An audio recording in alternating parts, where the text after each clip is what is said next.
మన MP candidate Appalanaidu గారు మాట్లాడతారు. ఈరోజు చాలా ఆనందంగా ఉంది.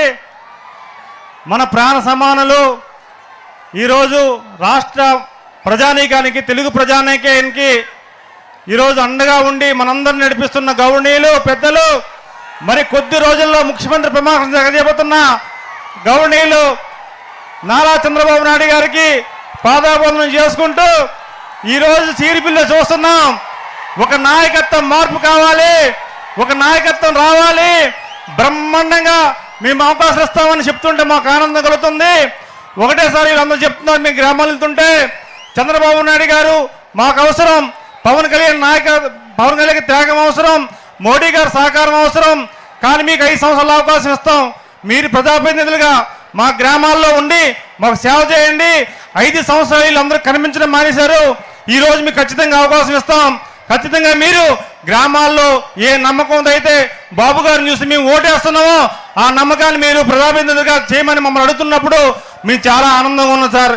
ఈరోజు ఒక ఎన్డీఏ అభ్యర్థిగా ఈరోజు చిన్న వ్యక్తికి మా అవకాశం ఇచ్చి గ్రామాల్లో పంపిస్తే వాళ్ళ బిడ్డలాగా చూసుకుంటున్నారు.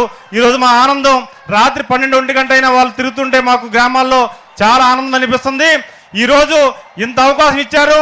ఖచ్చితంగా ఇక్కడ శిబిరిపీలతో నా పార్లమెంట్లో 7 నియోజకవర్గాల్లో ఉన్న భవిష్యత్తులో గౌరవనీయ కళా వెంకట్రావు గారు ఫస్ట్ గెలిచే సీటు భారీ ఎత్తున మెజార్టీ సిరిబిల్లో గెలుస్తుందని మీకు తెలియజేసుకుంటూ ఈ అవకాశం ఇచ్చిన మీ అందరికీ పేరు పేరు ఉదయపూర్వకం తెలియజేసుకుంటూ మీరు ఇచ్చిన నమ్మకాన్ని ఎక్కడ ఒమ్ము చేయకుండా మాటలో కానీ చేతల్లో కానీ ఏ సందర్భాల్లో ఇంత పెద్ద అవకాశం ఇచ్చారు.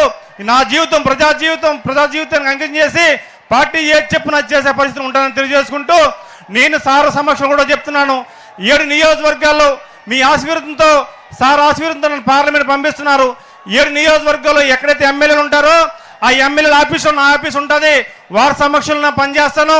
ఈరోజు పార్లమెంట్ సభ్యుడు అంటే ఎక్కడో కూర్చొని పరిపాలన చేసే పరిస్థితి అవకాశం నాకు రాదు. ఎక్కడ ఎమ్మెల్యేలు ఉంటే వారితో సమస్య పరిష్కారం చేయడానికి నా వంతుగా కృషి చేస్తాను తెలియజేసుకుంటూ సార్ ఇప్పుడు మాట్లాడవలసిందిగా వినయపూర్వకంగా కోరుకుంటున్నాను. Thank you all. జై హింద్.